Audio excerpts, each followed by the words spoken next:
our learners. Welcome to this beautiful session of ours, a continuation of what you are doing earlier on. Recall in the previous session, we introduced the concept of cash budget, which is amongst our non-production budget. So today's session, I want us to look at a question which will enable us to understand this concept very clearly. And the question that we are going to handle, I'm going to share with us here so that you can have it. This is a question. You'll find that just as we had mentioned earlier on, anytime you're talking of cash budget is always a simple concept, so long as you are able to master some of the key areas, like you know very well that anything that is going to be kind of considered in our cash budget, basically, this should be in cash form. So that is to say, any expenses which are non-cash, they will not be considered in our cash budget. Like, say, for example, depreciation. Depreciation is an non-cash item, so therefore it won't be considered in our cash budget. So looking at that question, these are what you're told, that the following information was extracted from the books of Himara Limited from the forecast made for the last 5 months of the year ended at 1st December 2018. I'm given our month, August, September, October, November, December, and you have our sales, purchases, overheads, depreciation, as well as wages. Look at our additional information. The examiner was clear. He told us that all purchases are on credit and suppliers are paid 2 months after the date of transaction. So therefore, my payments, our outflow is being done after 2 months after the month of transaction. Then note 2, you are told that 25% of sales are on credit. 25% of the sales are on credit. Debtors are expected to settle their accounts the month after which sales took place. So 25% of the sales are on credit, meaning that 75% are on cash, whereas the debtors, these are sales on credit, debtors are expected to settle their account the month after which sales took place. So that should be the next month, right? Wages are paid in cash as they become due. Note 4, the bank balance on 1st October 18 was estimated to be 3.6. Overheads are paid at in the month which they are incurred. Depreciation expense is included in the overheads provided above. So cash budget for the month, for the fourth quarter, showing the months of October, November, December 2018. So my good students, that's the question that you are given, and it's upon us now to work it out. So given such a question, believe me that you've taken a screenshot. Still, I'll try as much as I can to squeeze it somewhere below here.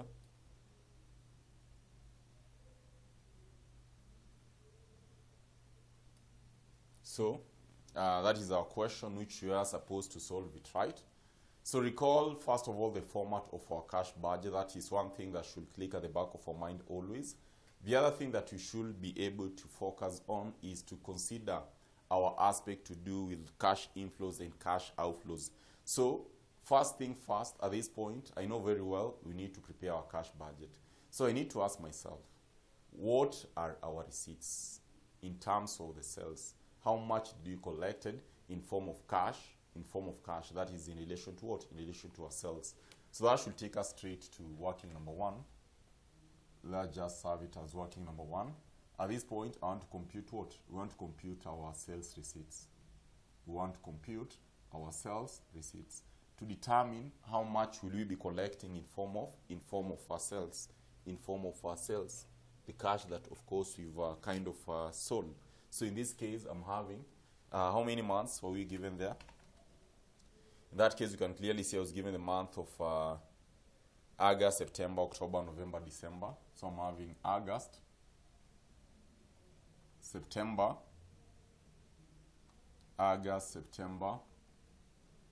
October, November, and December. And this time around, my figures I'm given in thousands of shillings. So I'm having in thousands of shillings. I'm having thousand.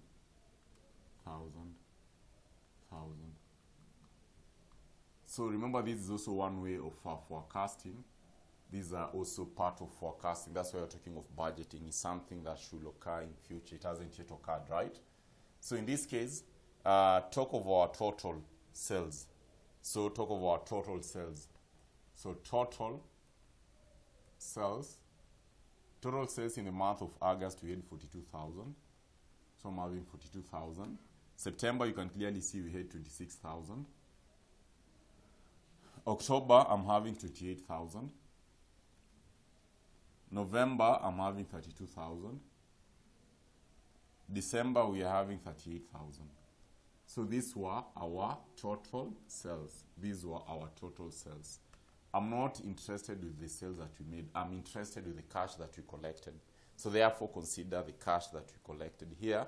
So we start with what? We start by considering, of course, the cash that we collected. So talk of our cash collection. So talk of our cash collection. Cash collection. First of all, I'm having 75%. The first 75%, because if you can check note number 2, we are told that 75% of the sales are on credit. So 25% of sales are on credit. If 25% are on credit, that is to say the remaining balance, which is 100 minus 25, were on aspect of, that is 25% of our sales were on credit. That is to say the remaining 75% was in cash. So these are what you're going to do. So you need to consider our cash collection, so cash sales. So cash sales, you're talking of 75%. That is to say that I should be talking of August, 42,000 by 0.75, which should give us 31,500. 31,500. In September, 26,000 times 0.75, that should give us 19,500. 19,500. 28,000 times 0.75, that should give us 21,000.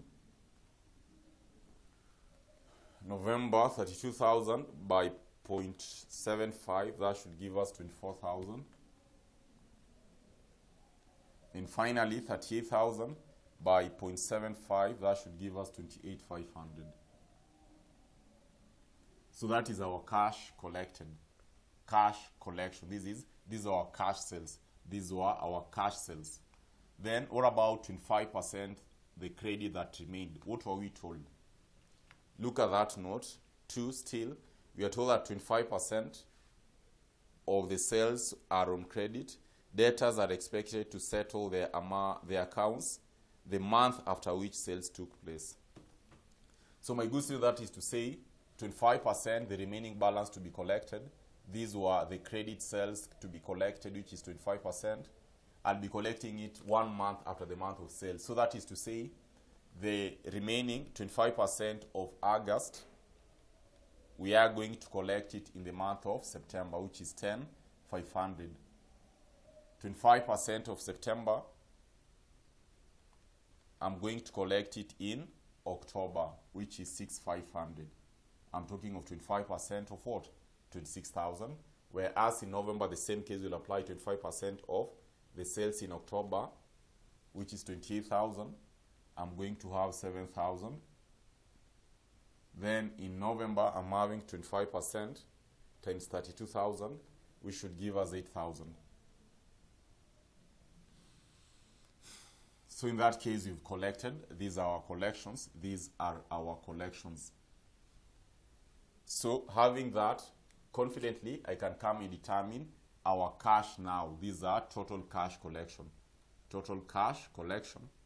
Total cash collection, therefore, I should be talking of in the month of September, 19,500 plus 10,500, which should give us 3,000.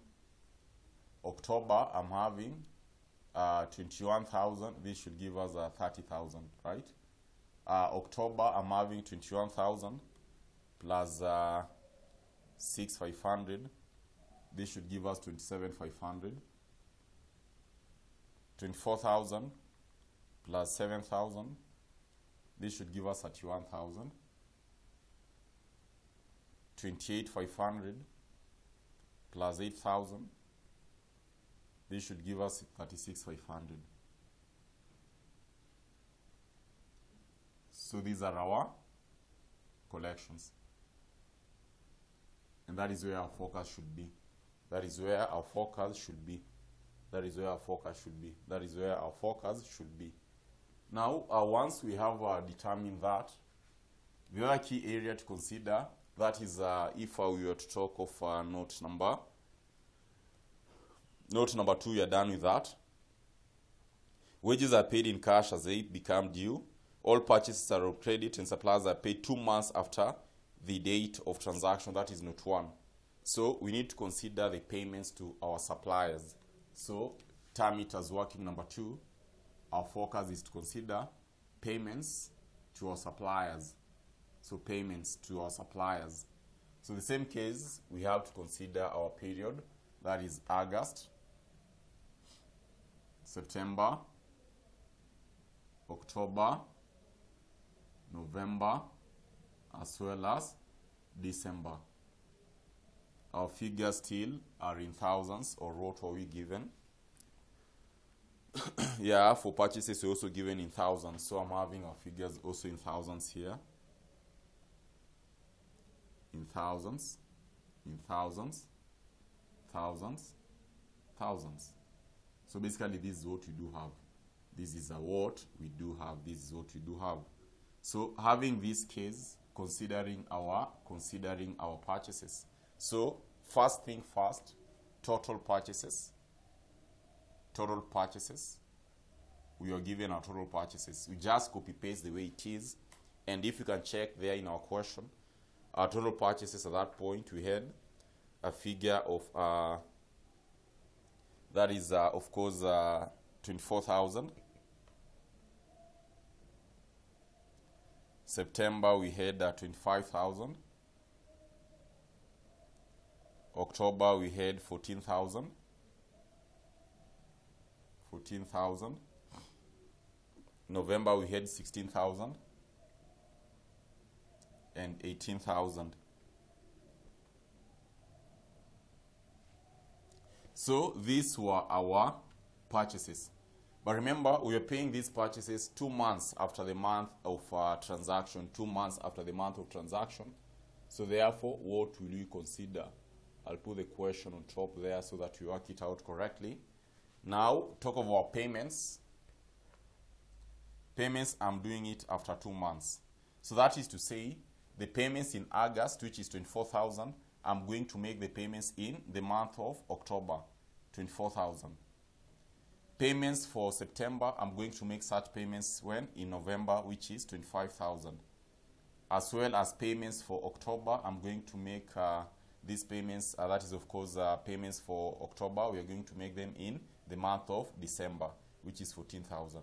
So this is when our cash outflow is being done.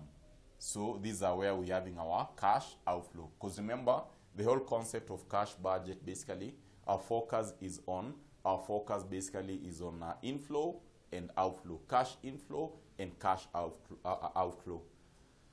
So looking at that case, considering any other statement that we require working, if we can focus on 3, wages were paid as in the same month. Overheads paid in the month in which they are incurred. Then note 6 is there was a catch in note 6. We are told that depreciation expense is included in the overheads provided above. So whatever that was given above as overheads, it had a component of depreciation. And recall, depreciation is an uncashed item. So therefore, what do we need to do? We need to deduct that depreciation. So working number 3, we want to compute our overheads. Always have in mind that anytime we are talking of anytime we are talking of depreciation, will always be an uncashed item, so therefore it won't affect our cash budget. So for overheads, in this case, the figure that I was given here, 4,000, actually my focus is on 3 months, that is October, November, and December. So October we had 3,600, total 3,600, 3,400, as well as 3,800. Deduct, these are total overheads, these are total OHDs. I want us to deduct depreciation because depreciation is an uncashed item. Depreciation was given 320, as well as 320. So my good student, that is to say, at this point, if I was to talk of the overheads that we paid in cash, what will we be having? I should be having the aspect, I should be talking of 3,600 minus 320 to give us 3280. So I'm having 3280. 3,400 minus 320 to give us 3080.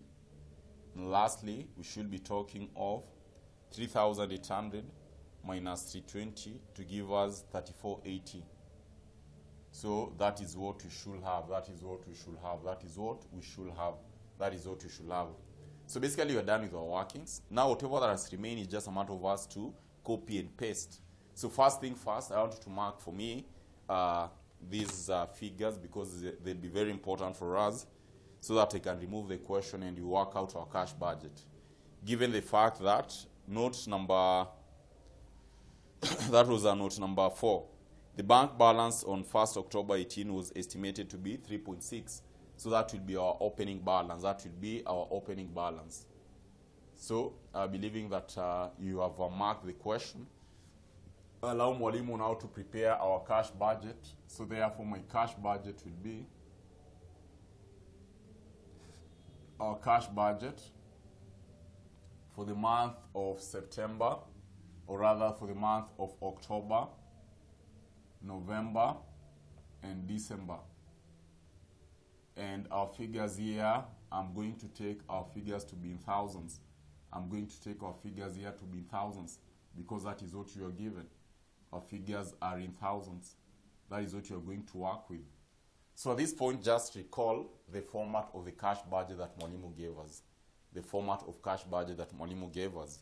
So that will be simple because I'll be considering now here our balance put down. This is cash. Balance put down. I was given that case in note number 4, 3,600. Because our figures are in thousands, I'm going to take 3,600. Consider our receipts, my good students. Consider our receipts. What will we be having as our receipts? So we are talking of our aspect of our receipts. Receipts during the period, at this point, we didn't took any form of loan. We didn't kind of received any form of dividends. In this case, we didn't kind of sell any item of a fixed asset. So therefore, I'll just be taking our figures as receipts component. I'll only be taking receipt component to be what? Receipt component, I'm only going to take this figure of ours, which are our sales. So consider our sales receipts. We have calculated it here. Cash collection, that is 27,500. 27,500 for the month of course, October, 31,000 in the month of November, and 36,500 in the month of December. So you didn't have any other form of receipt. If you could be having any other form of receipts, we could have added it here. Maybe loan, for example. Maybe dividends received, for example. Maybe aspect to do with dividends received. Maybe aspect of proceeds on sale of fixed assets. Proceeds on sales of fixed assets. We could be having them at this point. But in this time round, we weren't given such. We weren't given such. So that will make our work to be easy. Now, consider our total receipts. If we didn't have such items, consider our total receipts here. So this will be our total receipts. Total receipts. Then, talk of our payments. Now, talk of our payments. Talk of our payments. So payments, we start with the one that we've computed in our workings. Which are payments? In this case, we are starting with what? The aspect to do with the purchases, right? So, talk of our purchases. So, for purchases, we've computed our figures here. I'm having 24,000. We do have 25,000. We do have 14,000 here. That was 14,000, yeah, 14,000. Then, we also had our overheads, which we've worked it out here. So, my overheads here, in the month of October, we have 3280. In the month of November, we have 3080. In the month of December, we have 3480. So those are our overheads. Any other component to consider here, my good students? What will you be having? Consider other expenses that you are given. Now, just go to your question and see what we had.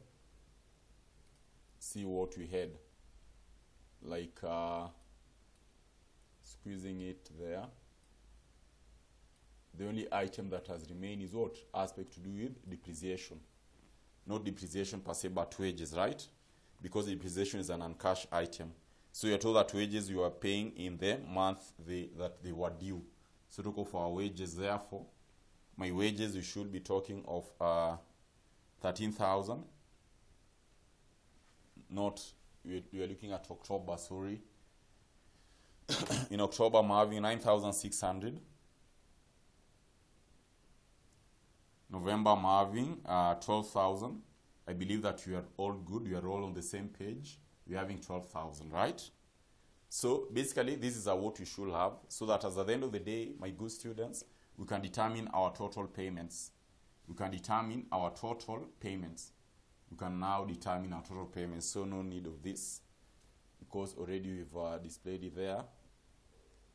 So talk of our total payments. In the month of October, I'm having 24,000. We add 3280. We add 9,600. This should give us 36,880. 36,880. In the month of November, I'm having 25,000 plus 3080 plus 12,000. This should give us 40,080. In the month of December, I'm having 14,000 plus 3480 plus 12,000. This should give us 29,480. 29,480. So having this case, these are our total expenses. These are our total expenses. So therefore, as at the end of the day, we can now determine our cash balance. We can determine our cash balance. We can determine our cash balance. We can determine our cash balance. So these are total. These are total payments. Total payments. Now we can determine our cash balance as at the end of the period. So cash balance carried down. So what will you be having? In this case, whatever that I'll be having, in the month of October, consider our total receipts, which is 3,600 plus 27,500. My good students, I'm getting a figure for much? 31,100. So 31,100 minus 36,880, this should give us 57,80. So 57,80 will be our opening balance in the month of November. So here I'm going to have 57,80. So 57,80 plus 31,000, this should give us a figure for much? 22,80. 25 to 20. Remember, this is an overdraft, right? That is an overdraft. So that as at the end of the day, minus 40,080, that should give us again an overdraft, or rather 860. So my closing balance in the month of November will be our opening balance in the month of December, 14,860, which in this case I should be having that plus 36,500 to give us a figure of 21,640. So that as at the end of the day, we should be talking of minus 29,480 to give us a figure of 78,40. So basically, this is our cash now, our cash budget. As you can clearly see, so long as you've mastered some specific concepts more so, knowing that whatever that you're going to put in your cash budget, basically, it is specifically aspect to do with what? Cash items. Things will be very, very easy on our side, and you'll always find yourself working out these concepts very, very easily. So to this point, guys, thank you so much, and let us meet in our next session. Thank you.